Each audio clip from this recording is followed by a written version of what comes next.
প্রত্যেকটা sub ডিভিজনাল headquarter তার মানে জিলা ভিত্তিক আমার যে পাৰ্টি জিলা তেওঁ ৰাজহুৱা সভা কৰিব গোটেই up to prime minister program যেটো প্ৰাইম মিনিষ্টাৰ প্ৰগ্ৰাম মাৰ্চৰ 9 তাৰিখৰ আগত হোৱা কথা আছে প্ৰাইম মিনিষ্টাৰ প্ৰগ্ৰামলৈকে আমি সভা সমিতি কৰিম আমি আগন্তুক নিৰ্বাচনত কেনেধৰণে আমাৰ শ্লোগান হ'ব পোষ্টাৰ হ'ব বেনাৰ হ'ব সেইবিলাকো আমাৰ আজি পুংখানুপুংখভাৱে আলোচনা কৰা হৈছে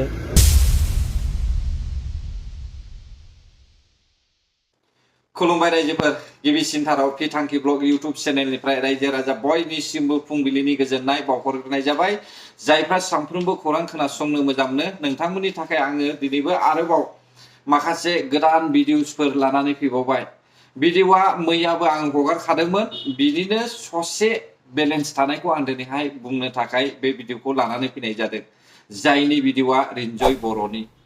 नैथियाव जोङो BPF नि CM नि सायाव जोङो फंनैसो बाथ्रा सावरायगोन थामथियाव UPPL नि CM नि सायाव जों सावरायगोन जोबनायाव रायजो राजा नोंथांमोन BPF पार्टीनि MLA दुर्गादास बर'नि सायाव जों सावरायगोन रायजोफोर बे समाव खोनासं रिन्जय बर'आ मा बुंदों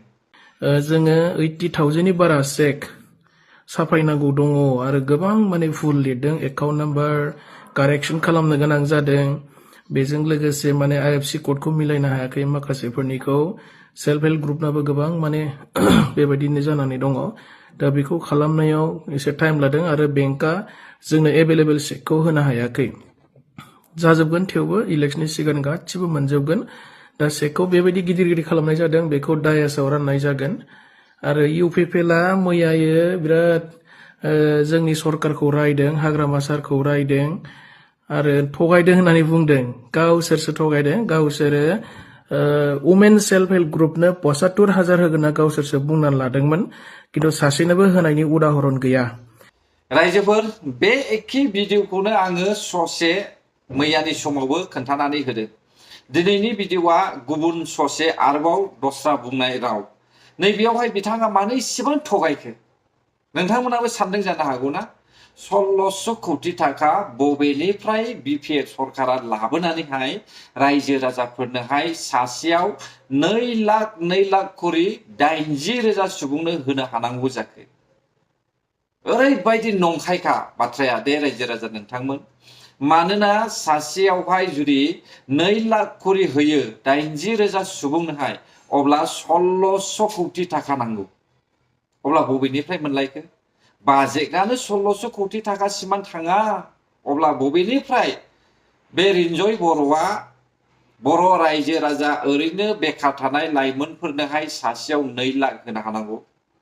ओरैबायदि नंखाय दे रायजोफोर बेबायदिखौ माब्लाबाबो दाफोथाय एसे मोजां बुंजागौ ना गनायजाथाव बाथ्रा बुंजागौ इम्पसिबल खा बेखौलाय माब्रै गनायनो जोंलाय ना रायजो राजा नोंथांमोन आरो बुंबावदों जे UPPL सरकारा सेल्फ हेल्प ग्रुपनोहाय 75,000 रांखौहाय होआखै होननानैहाय 75,000 रांखौ खनसेनो होआखै रिन्जय बर' नों मोजाङै मिथिखायो नों थगायनायनि थाखायसो MLA इलेक्शना फैबाय थानायसै खाथिसैखौ नुनानै थगायनायनि थाखायसो नोङो दिनै रायजो राजाफोरखौहाय बेबायदि खोथा बाथ्रा ससियेल मिडियायाव फोसावनानै होदों नाथाय 25,000 करि सेल्फ हेल्प ग्रुपनो UPPL सरकारा होबोदों नाथाय बे समाव जे BPF सरकार फैदों बेयावहाय मात्र 15,000 रांल' सेल्फ हेल्प ग्रुपनो होनायनि बाथ्रा बुंनायाव नोंसोरो लाजिदोंना लाजियाखै हा रायजोफोर BPF पार्टिया लाजिदोंना लाजियाखै आरो BPF नि सापर्टार्स आइजोफ्रा सेल्फ हेल्प ग्रुपनि 15,000 रां नाजावनायाव लाजिदोंना लाजियाखै बारायनांगौनि जायगायाव खमायनानैसो लादों अब्ला बेबायदि मानसिखौ मा बुंनांगौ जोंलाय हा बेखायनो बुङो बर' हारिखौहाय बर' खिबुआव खर' हिसाब खिताब रोङा दा जेरै रिन्जय बर'आ बर' रायजो राजाफोरखौहाय हिसाब रोङै बायदि हिसाब होदों जों बेबायदिखौनो नुगासिनो दङ BPF नि सायावहाय नैथियाव BPF नि CM अन्थाइ खाम्फा गायसनगासिनो दङ अन्थाइ खाम्फाखौ मानो गायसनबाय थानाय नुदों नोंथांमोना MLA इलेक्शनखौ नोजोर बोनानै आरो बेयावहाय BPF नि CMआ क्लियारलि बुंखादों लासैनो मावगोन 5 बोसोराव हायाब्लाबो फैगोन बोसोरावबो मावगोन होननायाव थाहैदों आरो ना बुंनाय रावा दा गभर्नमेन्टनि मोनफ्रोमबो खामानियानो लासैसो जायो बेखौ बयबो मिथियो आं बुङाब्लाबो सोलिगोन दा बेखौ मिथिखानानै इउपिपिएल सरकारखौ मानो लासै खामानि मावनो खाबु होआखै मानो हास्लाबा दावराव खालामबोनाय बे समाव जोंबो इउपिपिएल सरकारा बिपिएफ पार्टिखौहाय नायनानै दावराव खालामगोन हास्लाबा मिथिबाय दा रायजोफोर क'क्राझारावहाय मोनसे मानो नोंथांमोना कलेज सेन्टार गायसननाय नुनो मोनदों नैबे कलेज सेन्टार गायसननाय प्रेक्टिकेल कलेज सेन्टार होननानै बुंदों बेयावहाय बियो बुंदों लासैनो मावगोन मोनफ्रोमबो बिपिएफनि सरकारि मावख'आ 2 बोसोर 3 बोसोराव मावफुंजानाय नङा रायजोफोर 5 बोसोर बारजोबनाय अब्ला नोंथांमोना मा गुबुन सरकारखौहाय एसेबां गाज्रि मोनदोंना दा बे समाव अब्ला जोङो इउपिपिएलनि सीएम प्रमद बर' सारखौ जोङो बाख्नायनांगोन मानो बाख्नायनांगोन सुपार 50 बायदि मिशन बानायनानै रायजो राजाफोरनि फरायनो गोसो जानाय लाइमोन सेंग्रा सिख्लाफोरनि साख्रि मावनो गोसो जानाय थांखि थानायखौहाय होसोनायखौ साक्सेसफुल खालामनो थाखाय खाबु होनायनि थाखाय दिनै बे सुपार 50 खौहाय फोजोबनो थांगासिनो दङ बिपिएफ सरकारा जों खोनानो मोनदों बड'फा सुपार 50 खौहाय बाद होनानै फ्रि कचिं सुपार 50 सेन्टार बानायनो नागिरनाय जोङो खोनानो मोनदों अब्ला रायजो राजा नोंथांमोना एसे साननानै नायलाय आरो नोंथांमोना मा बुजिदों बेखौहाय कमेन्टआव फोरमायहरनो हागोन बड'फा सुपार 50 आ साबसिन जाखो ना फ्रि कचिं सेन्टारा साबसिन जाखो बड'फाया जाहैबाय जारिमिनारिनि मोनसे नाम बयबो मिथिगौ ना सारा भारतनावनो मिथिगौ अब्ला बे साबसिनमोन ना फ्रि कचिं सेन्टारा साबसिन फ्रि कचिं सेन्टाराव थाइसेबो बेबायदि खाबु मोननाय नङा जेरै बड'फा सुपार 50 खौहाय IAS officer IPS officer doctor engineer फरायनो थाखाय एपीएससी यूपीएससी खौहाय खाबु होदों फ्रि अफ कस्ट होनानै बेबायदि नैबे फ्रि कचिं सेन्टारावहाय नोंथांमोना माब्लाबाबो खाबु मोननाय नङा होननानै आं सानदों रायजोफोर आं मानो बुंदों मानोना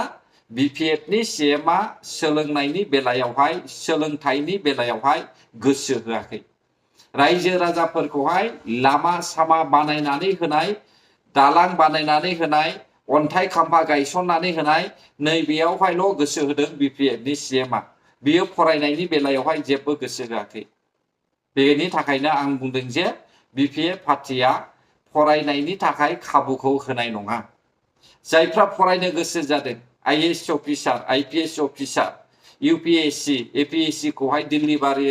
बायदियावहाय थांनानैहाय फरायनो गोसो जादों बैसोर बायदि सुबुङा 5 बोसोरावहाय थाइसेबो खरस होनाङालासे बिसोरो फ्रि कचिं मोननानैहाय रिजाल्ट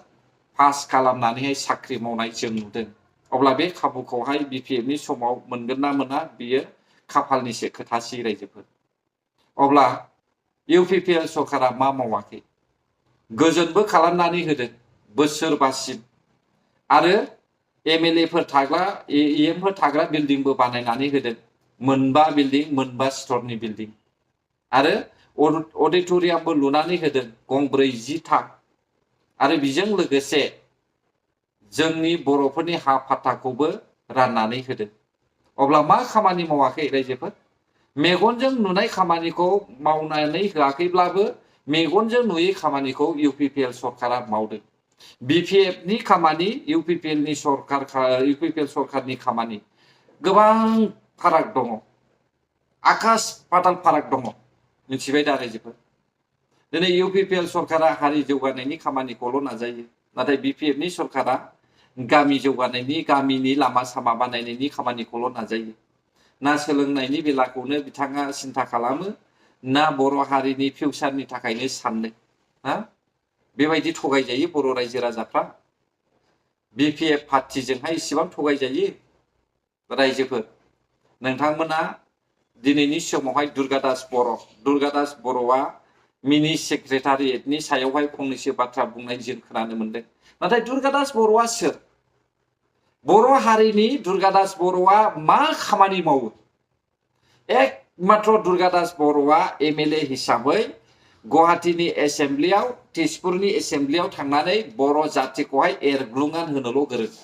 मिथिबाय दा बर' जातिखौहाय आसुर गावगासेबो बे दुर्गादास बर'आ मोजां मोना होननानै आं सानो दा नोंथांमोनासो मा सानो बे नोंथांमोननि सायावसै जुदि नोंथांमोना जुदि आंनि भिडिअखौ मोजां मोनदोंब्ला नोंथांमोना कमेन्ट बक्सआवहाय फोरमायहरनो हागोन जोबनायाव लास्ट रायजोफोर प्रियंका गान्धी कंग्रेसनिफ्राय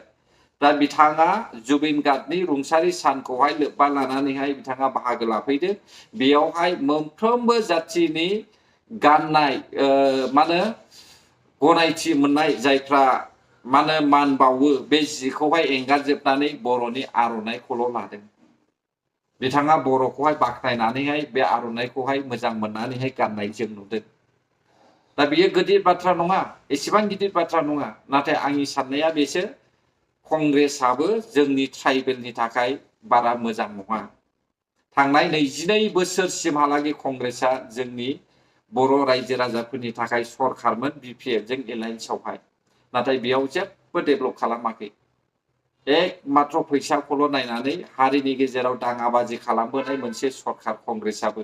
बेनिखायनो आं एसेबां साबजानाय मोना बेखायनो UPPL पार्टिया जेसेबां हायो एसेबां सिंगेल सरखार दानो नाजायोब्ला मोजां जागोन होननानै आं सानो रायजोफोर अब्ला रायजो राजा नोंथांमोन जुदि आंनि बुंनाय रावफ्रा माबा गोरोन्थि जाबायब्ला आंखौ निमाहा होब्लानो जाबाय गोजोन्थों जायफ्रा आंनि भिडिअखौ जोबजासे नायबाय दिनैहाय UPPL पार्टिनि रेलि दङ 15,000 कार अदालगुरि टु क'क्राझार बे रेलियाव बाहागो लादो आरो रेलिया जाहाथे मोजाङै मोजां जानानै थाङो बर' हारि जै जाथों जै बर' हारिनि